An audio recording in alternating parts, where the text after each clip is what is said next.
If we want the common good to be a practical and effective reality, we cannot ignore everything surrounding the use of goods and the right of property.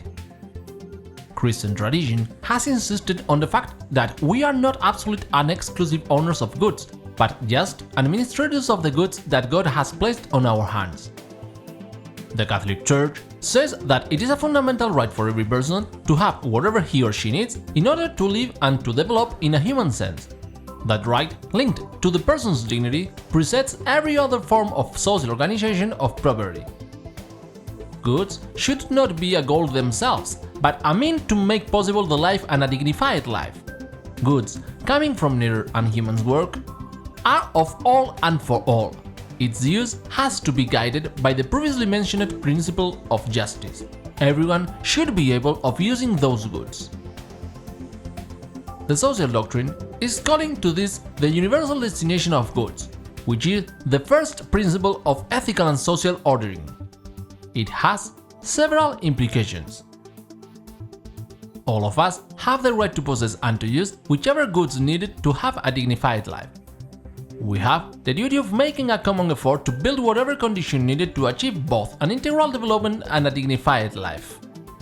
We have the duty of solidarity with impoverished people. No one should lack needed goods to live a dignified life. We also have the duty of guiding the property and the use of goods according to both communion and the universal destination of goods. The Catholic Church defends the personal right of property as a natural right, but is also claiming that there exists a social mortgage emerging from whichever form of property, which is related with the self-responsibility, the responsibility with neighbors and the responsibility with society, especially with impoverished people.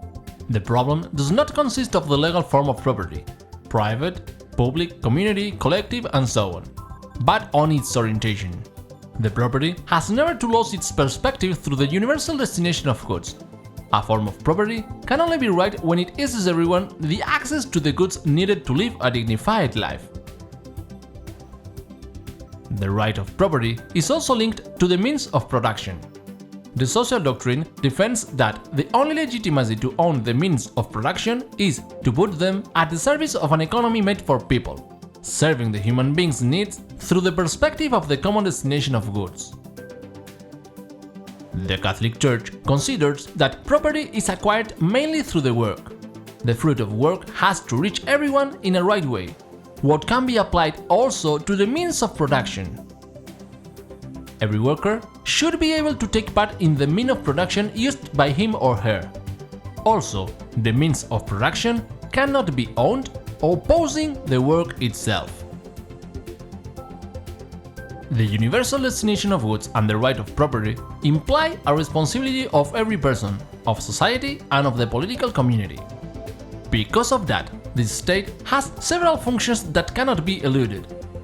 Among others, there are the promotion of exercising the right of personal property within the limits of the common good, to ensure the social function of property and to promote the redistribution of goods through politics, scoping economy, work, public services, social life, and so on, in order to correct the social inequalities.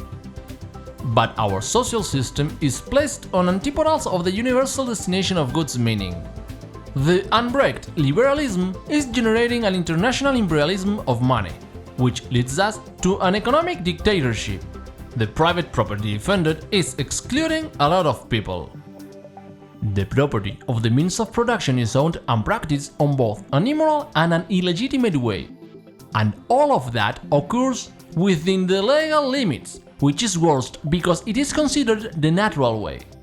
There exists the belief that the more you have, the more you are. Both the being and the having are mixed up.